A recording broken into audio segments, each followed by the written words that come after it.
Chambliss, who is our senior citizen and senior senator, I'm sorry. I'm the senior citizen in Washington. Senator, very welcome to our program. Thank you, Bob. Good to be with you. We're delighted to have you here. And we've talked, I hope properly explained to you our program and what we're interested in. So I'd like for you, if you would, in the very beginning, to tell us a little bit about yourself and your background. Sure, I'd be happy to, Bob. First of all, let me just say, though, congratulations to Young Harris College on your selection of Kathy Cox as your new president. Kathy is a dear friend of mine, has been for a couple of decades. She and I both practiced law together down in South Georgia. She was in Bainbridge, I was in Moultrie, so I've known Kathy for a long time. She's a great public servant, but most importantly, she's just a great individual, a great person, and you folks are very fortunate to have her leading your college. And of course, I know you have my great friend Zell Miller up there, who has always been such a strong supporter of Young Harris College. So you have a lot going for you. I didn't grow up in Georgia, Bob. My dad was a minister, and we kind of bounced around all over the southeast. I actually went to high school in Shreveport, Louisiana. We moved to Darien, Georgia, the year I graduated from high school, so I've always called Darien home. That's down on the coast between Brunswick and Savannah, a beautiful part of the state. But actually, I was always off at college or law school while my folks lived there. I went to the University of Georgia. I had 4 great years there and was fortunate enough to get a degree, but the most fortunate thing that happened to me while I was there was I met my wife. Julie and I just celebrated our 40th year of marriage. She's from Thomasville, and after I graduated from Georgia, I went to law school at the University of Tennessee. A lot of folks say I strayed away, but I pull for the Tennessee 10 games a year, but I pull for the Bulldogs every game. But Julianne and I got married, and we were trying to decide whether to, what part of the state we wanted to come back to, and wound up fairly close to her home in Moultrie. We've been in Moultrie now for, 38 years, I guess. And I practiced law for 26 years until I had a group of folks that came to see me in 1992, actually, right after reapportionment, and asked me to think about running for Congress. And I'd never thought about it. I had always supported a lot of individuals, Republicans and Democrats, who were friends that were running for public office, but I'd never ever thought about getting involved from the standpoint of being a candidate. But the more I got to thinking about it, the more I realized that sometimes folks who are true believers have to stand up, and so I did make a decision to run in 1992. I lost in a primary for the 8th district seat, but Julianne and I had a great time traveling around our congressional district and meeting people and talking to them about concerns that people had, and we found out that people were just as concerned as we were about the direction in which our country was heading. So basically, I never stopped campaigning. The individual that beat me in the primary lost in the general election, and then I just started campaigning again for that seat in 1994. And the best thing that ever happened to me politically was Dr. Roy Rowland, who was the incumbent member of Congress, deciding not to run. Roy's such a great guy. He was a good conservative member of Congress, and I would have been extremely fortunate if I had been able to prevail over him. But he decided not to run and has since become one of my dearest friends and a guy that I call on. I spent 8 great years in the House, where a preacher's kid from South Georgia to have the opportunity that I had in my 8 years in the House is unbelievable. It was very humbling, and now to serve 4 years in the Senate, I still am very humbled by the fact that I have a chance to represent 9 million people, 9 of the greatest million people in the whole world, residents of Georgia, and that's sort of how I got started and where I come from. Julianne and I have 2 children. Most importantly, we have 2 grandchildren who are kind of the light of our life, and as a result of them living in Moultrie, where my daughter lives, and her husband's a farmer there, Julianne doesn't spend a lot of time in Washington. She stays at home where she can be close to the grandchildren, and our days and nights in Washington are so hectic that even when she's there, we don't get to see a lot of each other. So we're very fortunate, but feel very humble and very privileged to represent the people of Georgia. Well, you do a great job. Well, thank you. I think that, didn't your experience in the House give you sort of a leg up on some of the senators, and with your experience in terrorism and national security and that sort of thing? Well, it did. When I got elected to the House, my priorities were to go on the House Armed Services Committee and the House Agriculture Committee, because those were the main parochial interests in my district, and I was fortunate enough for that to happen. Then my last 2 years in the House, the Speaker, Denny Hastert, came to me and asked me to serve on the Intelligence Committee, and he said he wanted to create a new subcommittee on terrorism and homeland security, and asked me to chair that. And so I did, beginning in early 2001, and I had a great experience. My ranking member was Jane Harman, a congresswoman from California, who became a very dear friend. She and I thought alike on the issue of terrorism, and we began working on trying to figure out who Al-Qaeda is, trying to educate members of not only the Intelligence Committee but members of the House. So we did extensive work. We traveled extensively around the world talking to people, and along comes September the 11th, and Jane and I were both kind of thrust to the forefront because of our experience and our knowledge and our work on terrorism, and I was very fortunate from an election standpoint to have that knowledge and have that reputation of knowing a little bit about something that not many people knew about. Having served on that committee, were you surprised by 9/11? Well, I was surprised at the magnitude of it. You have to remember, Bob, that was not the first attack by terrorists on U.S. property. We had, just prior to that, had the attack on the USS Cole. We had the attack on the embassies in Africa. We had the previous attack on the World Trade Center in New York City that was not successful. So it was a surprise simply from the standpoint that I don't think anybody realized the magnitude that these folks would go to try to kill and harm Americans and to destroy our way of life. Well, our response, are we doing the right things? Can we win a war against these terrorists? Well, we can, but it's going to be a long and enduring war. The president was very upfront about that following the attack on September the 11th, and saying that this is not going to be concluded overnight. But certainly I think we can. We're doing a much better job of, number one, gathering intelligence on the terrorist community today than we were before September 11th. We're doing a better job of sharing the information that we gather between federal agencies, as well as between our friends and allies around the world who are also gathering intelligence. We share a lot of information. And we're also doing a much better job of interrupting and disrupting terrorist activity. You look at right here in Atlanta, we interrupted a potential terrorist attack last year. Not many people know a whole lot about it. It hadn't been very public, but there will be a trial upcoming on 2 individuals who were arrested for potential terrorist activity. So we're doing a much better job.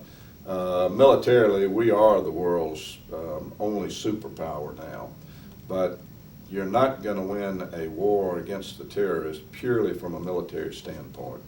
You've got to have political will of people, and you've also got to have just a very, very strong intelligence gathering operation, and we're doing a much better job today than we did before September 11th. We hear a lot about diplomacy.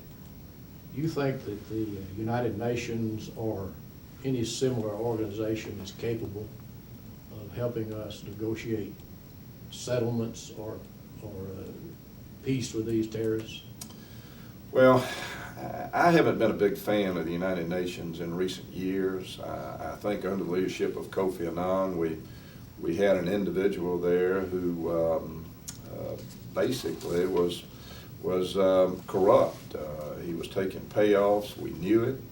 And the organization did not do anything about it. I think we had clear indication that Saddam Hussein was carrying out atrocities and genocide against Shia members in Iraq, and we were doing nothing about it. We had resolutions that were passed imposing sanctions on Saddam Hussein.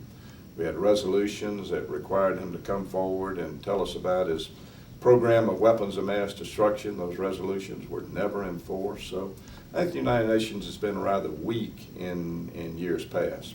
We've got a new head of the United Nations now, and I think he deserves the benefit of the doubt. I'm willing to give him an opportunity. And I hope, particularly with the situation we have with Iran right now, the ongoing situation in Iraq, situation in North Korea, we've got an opportunity for real leadership to emerge out of the United Nations, but we certainly haven't seen it in recent years, but I'm hopeful that we can see a strong diplomatic effort on the part of the United Nations to help us resolve some of these problems out there. Well, the war, as you know, has many critics, particularly among the Democrats in Congress. You've been over there to the war zone. How are our troops reacting to all this fuss at home? Well, anybody who says that you support the troops but you want to cut off their funding is, the American people are much smarter than they are. You can't support the troops and at the same time say you want to eliminate the funding for this operation. The troops in Iraq see TV Live, they see Fox News, they see CNN, they see Al Jazeera.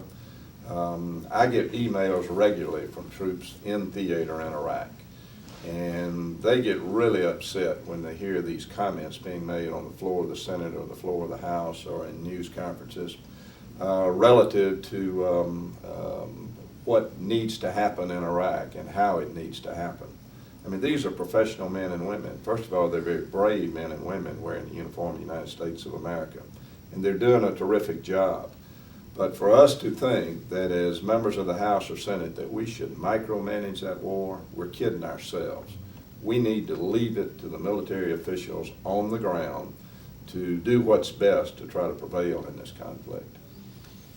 Well, 20 years from now, if we look back on the period, do you think Osama bin Laden, Zawahiri are two of the meanest, most notorious killers in the world today, and nastiest folks we've ever seen in the history of the world.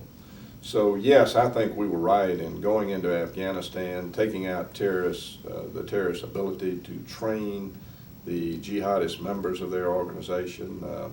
We know that they were not only training them physically on how to fight in close quarters, they were teaching them how to use chemical weapons, biological weapons. So certainly I think we were right to do that. Situation in Iraq will always be questioned. Every country in the world that had an intelligence organization believed the same thing that we did, and that was that Saddam Hussein possessed chemical and biological weapons, and that he intended to use those weapons to kill and harm Americans. Anybody who intends to do that, in my opinion, we should be on the offensive with them, and we should try to do what we can to prevent their capability of utilizing those weapons, and that's what we did. We were, because of what we've done in Iraq, you've seen Libya come forward and basically give up their nuclear program. They were in the process of becoming weaponized, but they said, you know, we see what's going on in our neighboring country. We don't want that to happen there. So Gaddafi has given up his nuclear program. We took down Saddam Hussein. We took down his two sons. They were responsible for killing and torturing literally hundreds of thousands of people inside of Iraq. They were paying terrorists in Israel to kill innocent people. So I think it was the right thing to do. I'm not particularly happy with some things that have gone on. We've made some very bad decisions, I think, militarily, but at the end of the day, you look back on any war, beginning with our Revolutionary War, Bob, and carrying all the way through the War of 1812, the Civil War, the Korean, the World War II. We made some mistakes, but at the end of the day, it was the right thing to do, and we have, I think, corrected a lot of our problems, and we're moving in the right direction today. So you see no value in any plan of withdrawing? No, I don't. Here's what will happen if we withdraw precipitously from Iraq. We will see an immediate genocide in Iraq like we've never seen before. The Sunnis have been in power under Saddam all these years. He was a Sunni. They are the minority party, a very, very vast minority party. The Shias will immediately try to eradicate the Sunnis, and we truly will see a civil war. There's the potential for the Iranians to move into the southern part of Iraq and try to dominate that area. A lot of oil reserves in that area. There's the potential for the Kurds in the north to engage in a conflict with the Turks, who have always, there's always been a little friction, a lot of friction between those two groups of people. So I think what you would see is genocide. You would see the terrorists, members of Al-Qaeda, immediately have a safe haven for training their jihadist members. They would have an income stream that they have not enjoyed to this point in time with the oil revenues there. So I think it would create a truly unstable Middle East.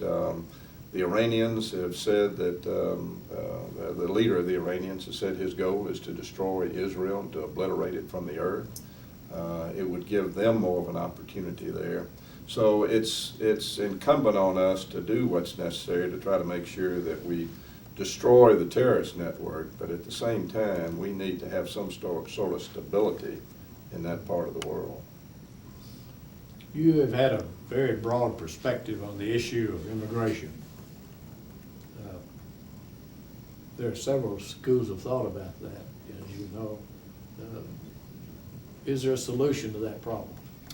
Well, I wish there was an easy solution to it, but unfortunately there isn't. You know, the last major immigration reform bill we had was in 1986 when Ronald Reagan was president, and we knew there were a lot of illegal immigrants in this country at that time. We thought it was somewhere between 2 and 3 million. It turned out that it was significantly higher than that, and the solution that the administration came up with at that time was to grant amnesty to those individuals that were here illegally, and they thought, you know, if we enforce securing the border and the other laws on the books, that we can solve this problem. Well, the fact is they granted amnesty to about 3.5 million people, and they didn't secure the border, and it simply made the problem worse. Our economy has been thriving during the 90s as well as during the 21st century here in 2000. As a result of that, there has been a need for employees on the part of American employers. They simply haven't had the ability to have all Americans employed in every industry in the United States. So there's been a need for migrant workers, whether it's in agriculture or whether it's in some other segments of our economy. And there's been a flood of people coming into the United States over the last 20 years illegally. Here, in my opinion, is what we need to do. We've got a kind of 3 pegs to the stool, Bob, relative to immigration. The first thing we've got to do is we got to seal the border. I don't care what we do relative to immigration reform. If we don't seal the border, we've done nothing. So we've got to do that, and we can do that. My colleague, my good friend Johnny Isaacson, had an idea during the last immigration reform bill that unfortunately didn't get put in place of putting a trigger in and putting some objective standards out there to say this is what you need to do, Department of Homeland Security, and when you do this, then we can have kick in a temporary worker program and some other things that are a necessary part of the overall package of immigration reform. We've doubled the size of the Border Patrol. We need to double it again. We have not taken advantage of the technology that's available out there. We need to put more cameras on the border. We need to be flying unmanned aerial vehicles so that we can tell our Border Patrol where the hot spots are, where these folks are coming across, and we can direct the Border Patrol there so that they can stop these individuals. We need to put more beds on the border so that when we catch somebody, instead of releasing them and telling them to show up at a hearing next Tuesday, we can actually incarcerate them and hold them, because we all know none of them are going to show up for a hearing, but we don't have the beds to house these people. We actually stopped about 1.5 million individuals coming across the border last year. Unfortunately, another 400,000 got across that we didn't stop. But we can seal that border. The second thing we've got to do is we've got to create a temporary worker program, whether it's in agriculture, where they may stay here for 90 days, 120 or 180 days, or whether it's in the hotel industry or in the chicken processing facilities or the carpet mills, construction, or whatever. They may need to stay here for longer periods. It may be 12 months, maybe 24 months, whatever the period is. But it's important that they be temporary, that we know who they are, that we give them a biometric card that identifies who they are and has some facets about their life on that card, so that when they walk in and sit across the table from you and want a job, and you say, well, show me your birth certificate that says you're a U.S. citizen, or show me your biometric card, you can take their card, swipe it through a machine, and you'll know that they're exactly who they say they are and that they're here for the right reason. The third part of the issue that we've got to come to grips with is, what do we do with these 5, 10, 15 million, whatever the number is, people who are here illegally? Bob, I think the worst thing we could do is to grant those people who came to this country illegally a pathway to the most prized possession in the world today, which is American citizenship. I feel very strongly about that. And I am not going to support any kind of immigration reform bill that allows these people who are here illegally to step in line ahead of those individuals who have worked hard to become an American citizen. We're a country founded on immigrants and by immigrants. And we will always have somewhat of an open door policy. But open door means you come here the right way, then we're going to treat you right. But you come here the wrong way, and you're simply going to have to pay a penalty, which means you're going to have to go back to where you came from if you want to become a citizen and begin your process just like the current law says you have to. It's a very, very complex issue, and there's no simple solution to it, but I do think that we're going to have another bill on the floor of the Senate probably sometime this summer, and it'll be an interesting process for your students to follow as we go through that this year. Right, good. Well, speaking of agriculture, you've been chairman and now you're ranking member. There was an item in the paper the other day that says that we are now importing more food than we export. Should we be concerned about that? Sure we should. Bob, today, oil drives the economy of this country. We import 62% of the petroleum needed in this country today. We can never afford to get in that position when it comes to food. You know, our farmers are not only the salt of the earth people in this country, but they're the individuals that produce the highest quality and the most abundant food supply of anybody in the world. We have a very safe food supply in this country today. And it's important that we maintain that supply and the safety of that food supply. We get criticized as members of the ag community from time to time when we write a farm bill and we give these payments to farmers. A lot of people call them subsidies. I never call them a subsidy. I always refer to government payments as an investment by the United States in agriculture, because that's exactly what it is. As a result of government payments going to farmers, the food that Americans buy in the grocery store every day costs them less out of every dollar earned than any other industrialized country in the world. And if we're going to have that forever and ever, then we've got to have farm programs. They need to be reasonable, they need to be fair. We need to make sure that when times are good, prices are good, yields are good, that there's very little in the way of payments going to farmers. But when times are tough and we have droughts or when prices are extremely low in the world market, we need to make sure that we extend a helping hand to the agriculture community, not to guarantee them a profit, but to hopefully let them go for another year and in hopes that prices will get better. I tell you, our farmers in this country are the most optimistic men and women that we have. They always think next year is going to be better, and we always hope it is.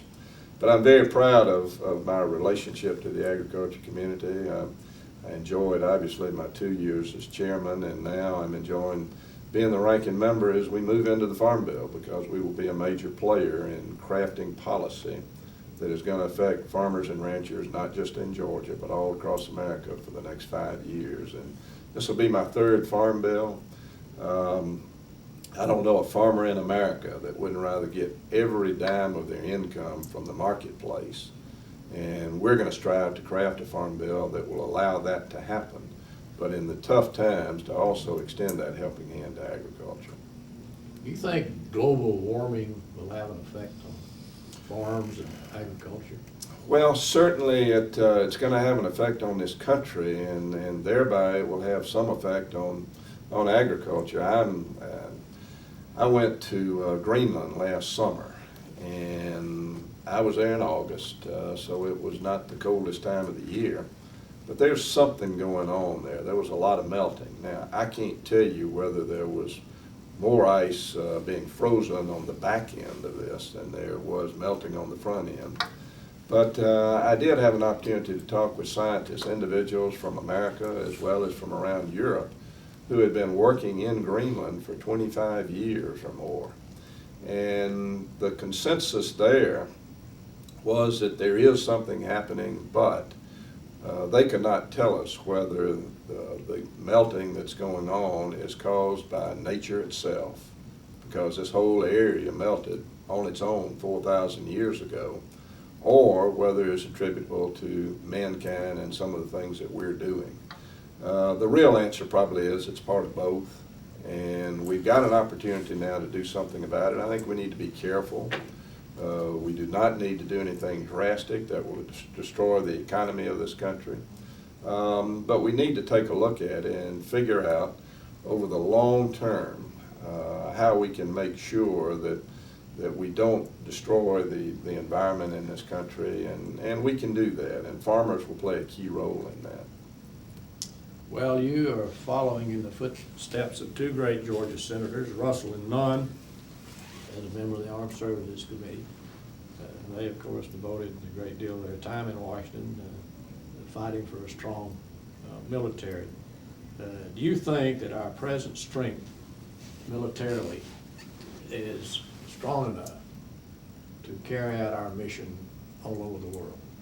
Bob, you know, it's interesting. We have been criticized a lot by some of our friends in Europe as well as some developing countries around the world for what's going on in Iraq and some of our policies there. And yet, when any of these countries gets in trouble, who's the individual country they look to? It's always the United States when it comes to military operations. Iran, for example, with all the criticism we've had in Iraq, the European countries have basically come to us and said, look, we don't have the capability of protecting ourselves from Iran. You're the only country in the world that could afford to take them on. Lord knows I hope we don't have to do that. But we are the world's greatest country in large part because we have the world's strongest military. We can never afford to be second best, and we won't.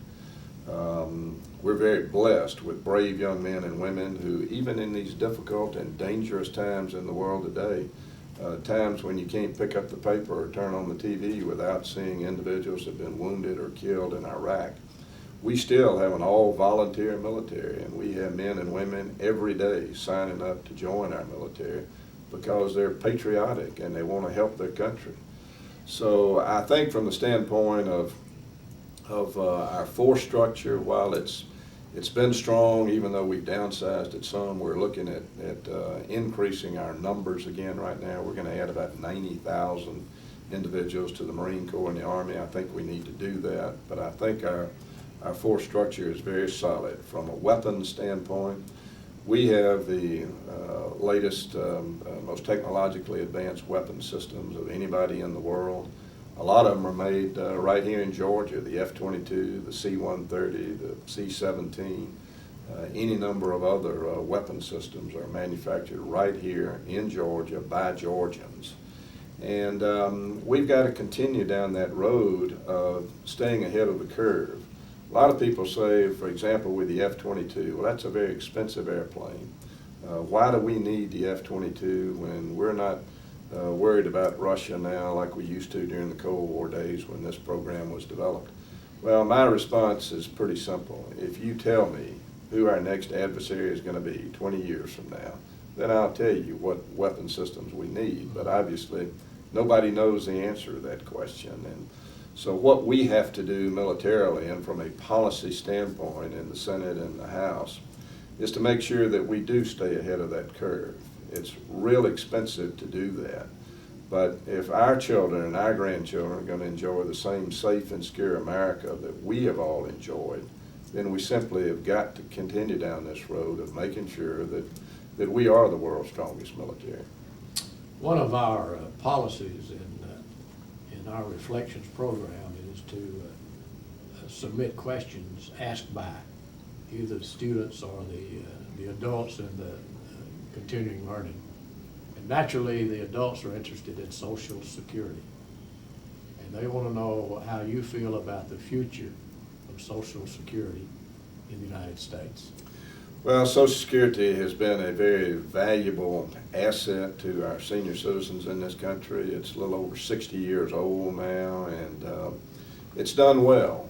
But we all know, because independent groups have come forward over the last several years and told us that if we don't do something about the funding for Social Security, then not the current generation, maybe not the next generation, but these young folks who are coming into the workplace today, they're not going to have the benefits that are promised to them under Social Security, even though they're going to pay into this system for 40 or 50 years or so.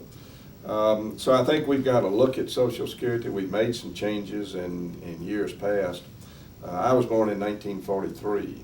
My year of 1943 is the first year that anybody has to be 66 before you can collect Social Security benefits. So I won't collect them at 65. It'll be when I reach 66.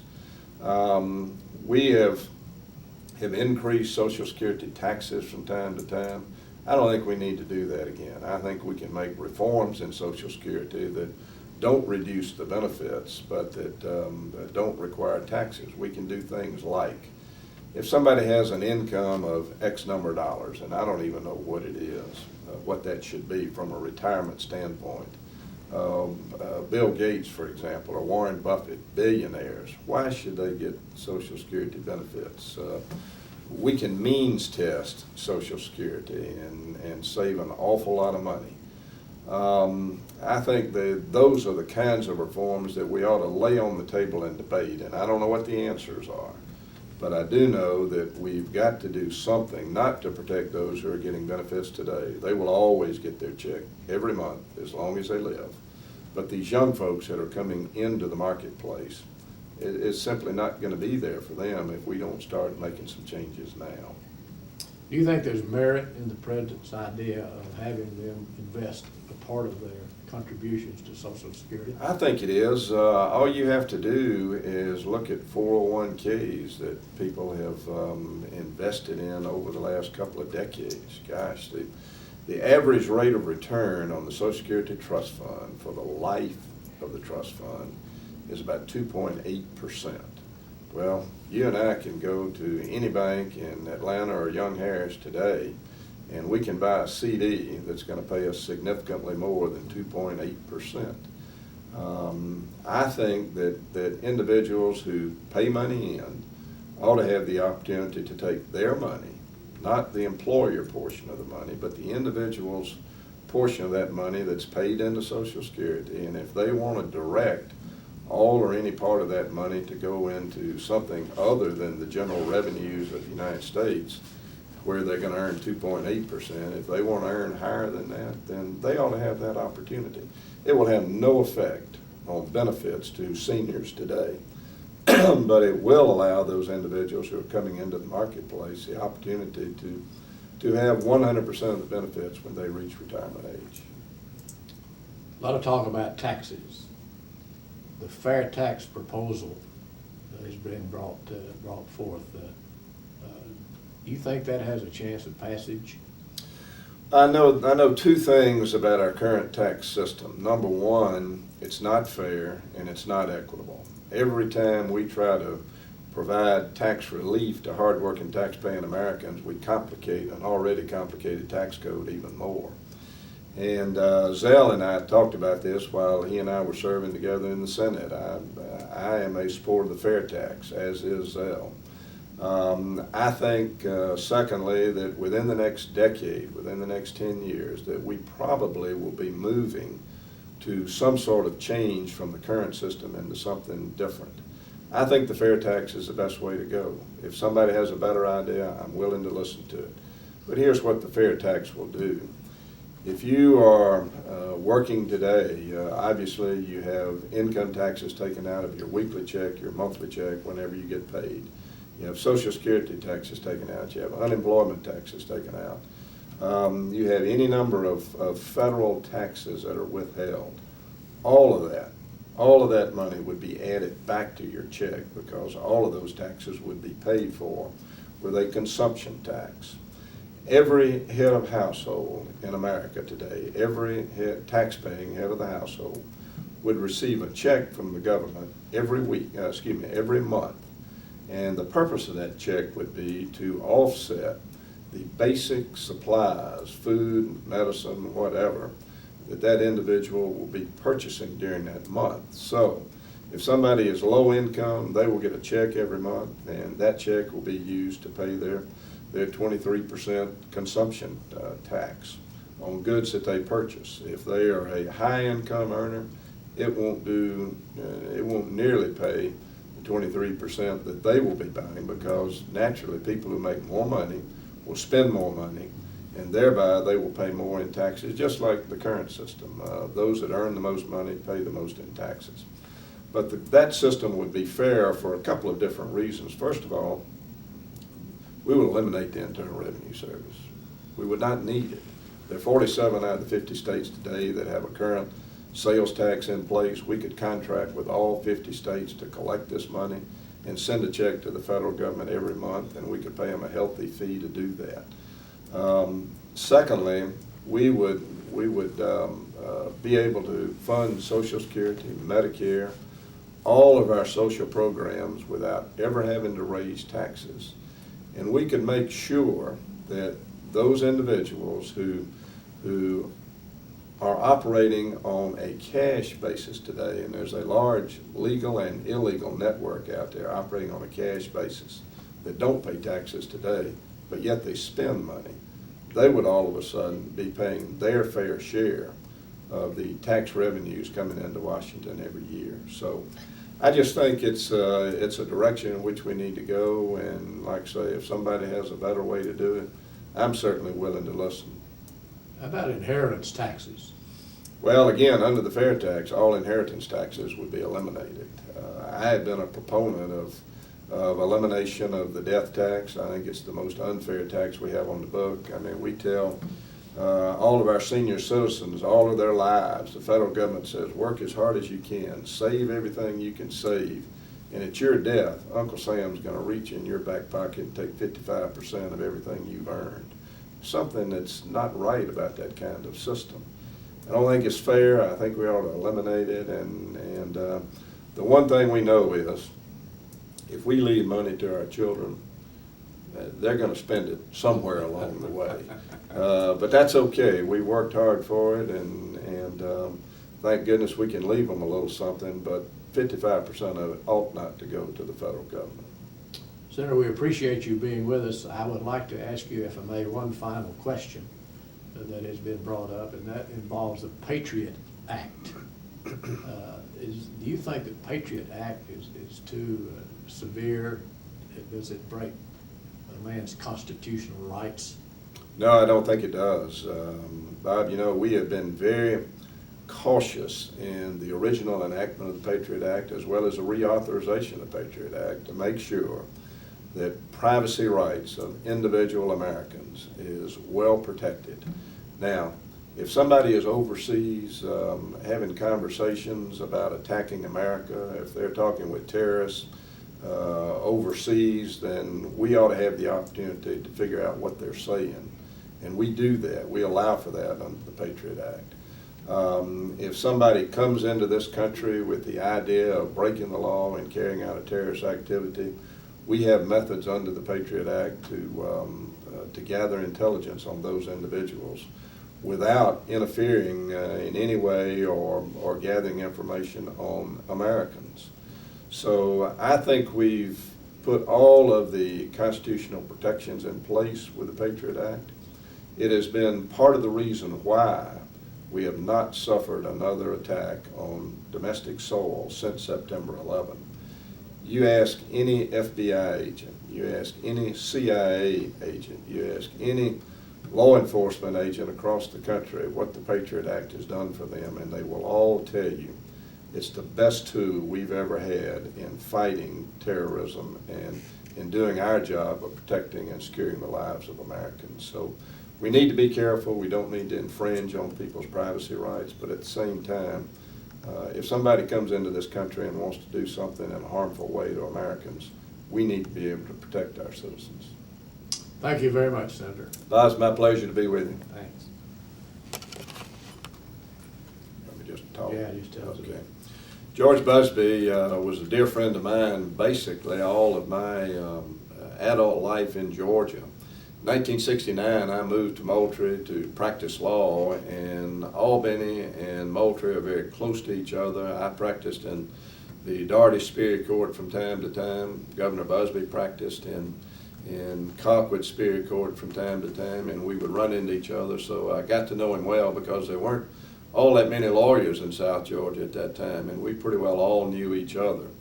I knew George as a very dedicated public servant. He's a guy for whom I had a great amount of admiration because he stood up for what his constituents thought and for what he thought was best for them. I'll never forget his vote in the legislature when the situation occurred during the election between Lester Maddox and Ellis Arnold and Bo Calloway. George Busbee did the right thing for his constituents, and that was an act of bravery on his part, but it was an act of strong principle, and that's the kind of individual that George Busbee was. I remember his campaign slogan, "I'm a workhorse, not a show horse," and that was very true about George. He did a great job in the Georgia legislature. He was an outstanding member of the bar, very dedicated, very ethical, smart lawyer, and he was a pleasure to know for all of the years that I knew him. And he certainly did a great job as chief executive of this state. He served us well for 8 years, and I guess was the first governor we had to serve 2 terms. But George Busbee was a great man, and we all miss him today.